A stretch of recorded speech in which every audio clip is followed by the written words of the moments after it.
देखिए मेरे अजीज़, एक वीडियो सोशल मीडिया पे बहुत ही तेज़ी से वायरल है और वो वीडियो जो है देवरिया ज़िले का बताया जाता है, जहाँ के एक खातून जो कि गैर मुस्लिम है, उसने मज़ार पाक पर जाकर ये दुआ की।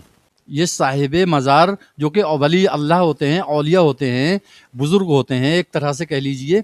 तो इस औरत ने वहाँ जाकर दुआ की कि अब आपके कोई औलाद नहीं हो सकती। इस औरत ने जाकर उस दरगाह पर दुआ की, तो ये उससे ही रिलेटेड बात है, जबकि उस मज़ार को शहीद करने के लिए पहुँचा उस औरत को जो गैर मुस्लिम थी, उसको पता चल गया। अब वो औरत दौड़ती, भागती, हाँफती, काँपती उस दरगाह पर पहुँची और जाकर क्या कह रही है, अब आप इसको अपने खुद कानों से समाअत फरमाइए। हिंदू भाइयों, आप भी इसको देखना। जितने भी गैर मुस्लिम भाई मेरे वीडियो को देखते हैं तो वो भी बजाय मेहरबानी पूरा देखें इस वीडियो को।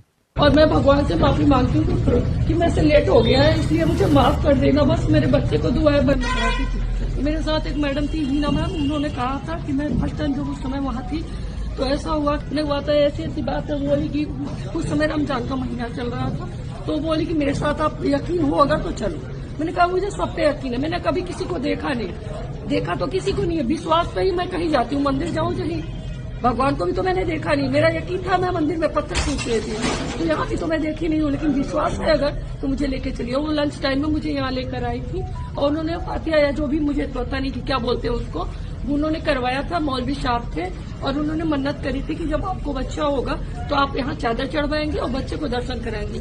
और मेरी ये गलती है कि मेरा बच्चा 12 बरस का हो गया, मैं नहीं आ पाई थी। और फिलहाल मैं 1 महीने से गोरखपुर थी, मेरी भतीजी हुई थी, तो मैं वहाँ मुझे पता चला कि मतलब ये टूट रहा है, तो मैं वहाँ से भगे आई। रात में आई हूँ, मैं इससे बोली कि चलो पहले हम लोग वहाँ मजार पे चढ़ाते हैं। मेरे हस्बैंड पंडित है, वो मुझे कभी आने नहीं देते यहाँ। मैंने कई बार उनसे कहा था तो उन्होंने कहा कि तुझे जाना है जाओ, मैं नहीं जाऊंगी। तो इसलिए मैं अपने हस्बैंड को बताई नहीं हूँ। वो मार्केट में आए, मुझे क्या काम है, मुझे शॉपिंग करनी है, तो मेरी शॉप है, मेरी मकान, वहाँ चले गए और मैं बच्चे को लेकर सीधे यहाँ ऑटो रिजर्व करके तो नीचे आ गई हूँ। और मैं भगवान से माफी मांगती हूँ कि मैं से लेट हो गया है, इसलिए मुझे माफ कर देना। बस मेरे बच्चे को दुआएं बनाए रखना भगवान। तो मेरे अजीज़, देखा आपने वीडियो, ये है सच्चाई। ये सच्चाई वो है जो कि छुपाई नहीं जा सकती। ये जबकि ईमान वाली नहीं है ये औरत, ये गैर मुस्लिम है, गैर मुस्लिम औरत है जिसको इतना बड़ा यकीदा, इतना भरोसा है कि अल्लाह के वलियों से मांगा जाए तो इंशाअल्लाह अल्लाह रब्बुल इज़्ज़त दुआ पूरी करता है। और मैं इसलिए कह रहा हूँ ये बात, वली अपने, वैसे तो अल्लाह ने वलियों को बहुत कुछ अता किया हुआ है अपनी अता से, लेकिन ये जो मांगा गया, इस औरत को जो खुशी मिली तो वो सिर्फ वली अल्लाह के सदक़े में मिली। अब इस पे कुछ लोग एतराज़ करते हैं कि वली क्या दे सकते हैं, मर गए, मट्टी हो गए माज़अल्लाह।